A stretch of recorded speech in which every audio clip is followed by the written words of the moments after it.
Well, this is what it looks like. This is real. This is, yesterday and today is the very first public unveiling in a public presentation of Project Looking Glass. A human being is about this tall. This is built in underground bases. It is colossal in size. And what happens is when you fire this thing up, these rings start going in all different directions. It shields off the barrel of water inside, which is just like your pineal gland. The water inside flips over into time-space, which then captures argon gas, captures visual images, and this is what it looks like.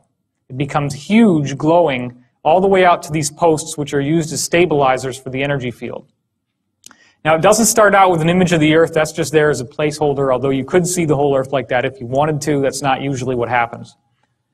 Well, contact, right? We have been given the technology right in front of our faces in the movies. They just don't tell you what it's for. 13 Ghosts. In what? I think it's called 13 Ghosts. 13 Ghosts? Well, thank you. I'll have to check that one out.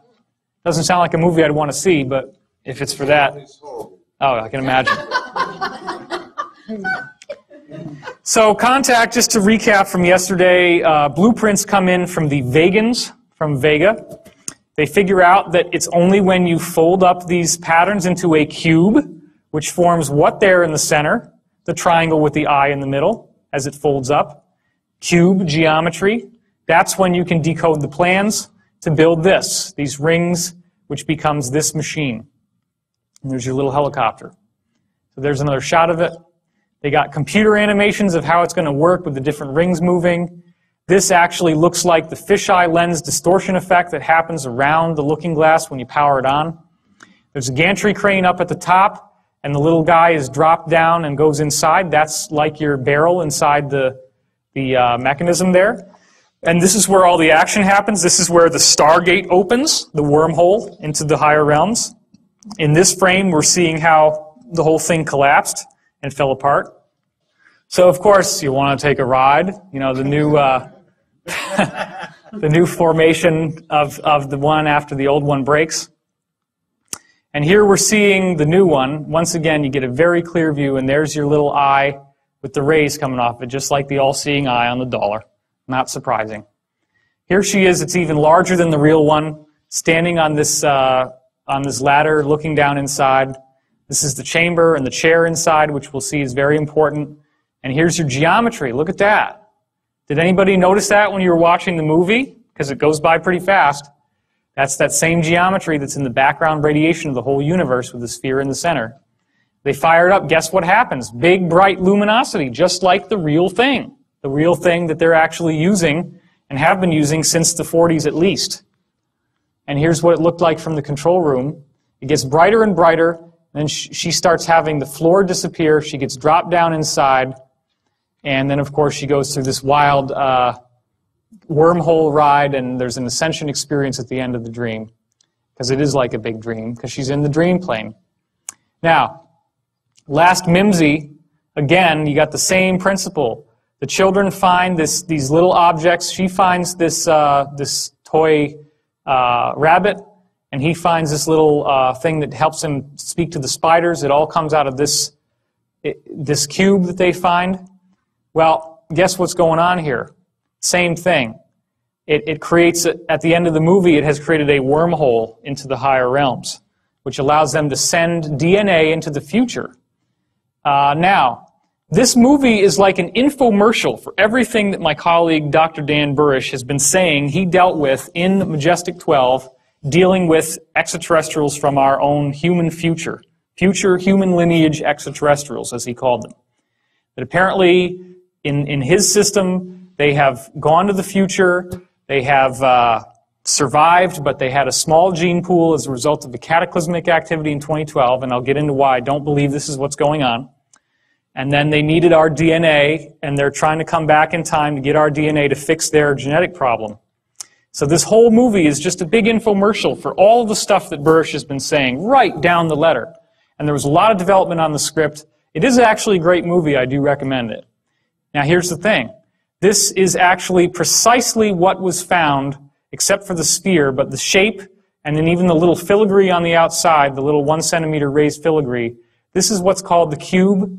It was found in the Roswell crash. And this is what it looks like when the tides open. Just, you ever see the movie Hellraiser? I don't know if you'd want to, but they have a little puzzle, a little box that they flip, and then it pops open, just like this. And what happens when it pops open? Where do you end up going? You go into this parallel reality that's like hell, right? So that's all based on real knowledge, because some of the spiritual planes you can go to are pretty nasty places. So when it opens up, you get these brilliant, vibrant colors inside and this grid pattern. It's called the yellow disk because the little yellow disk forms right here when it starts.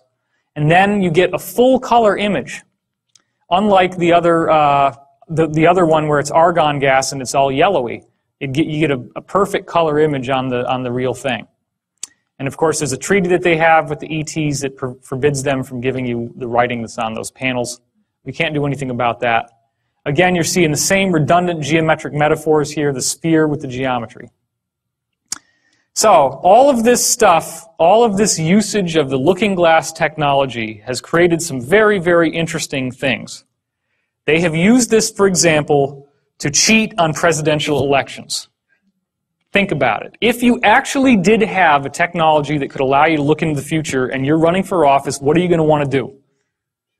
You're going to want to go look at the newspaper headlines and the television and figure out what swing states you lost.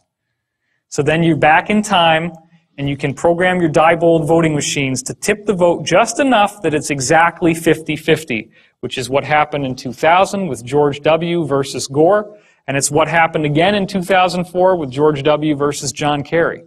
Okay?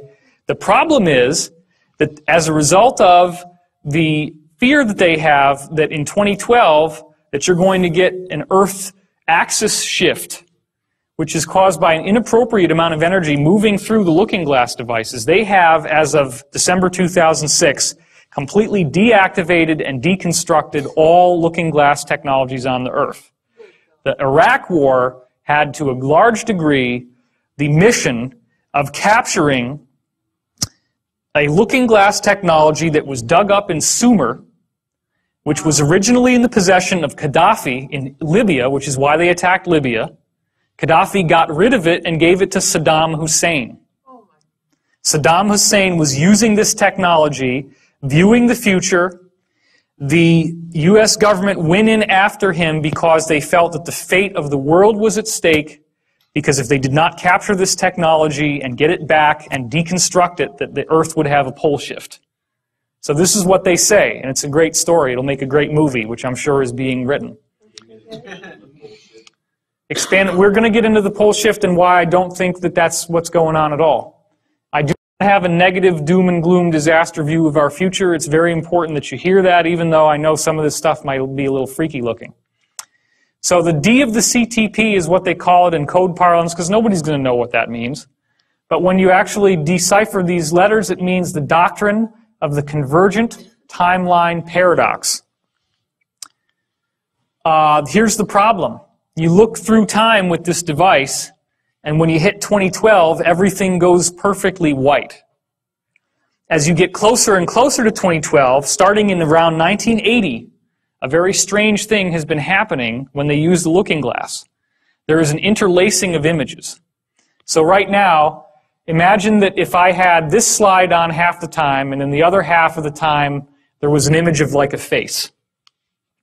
And if I interlace them slowly, then maybe every second it goes from here to the face to here to the face.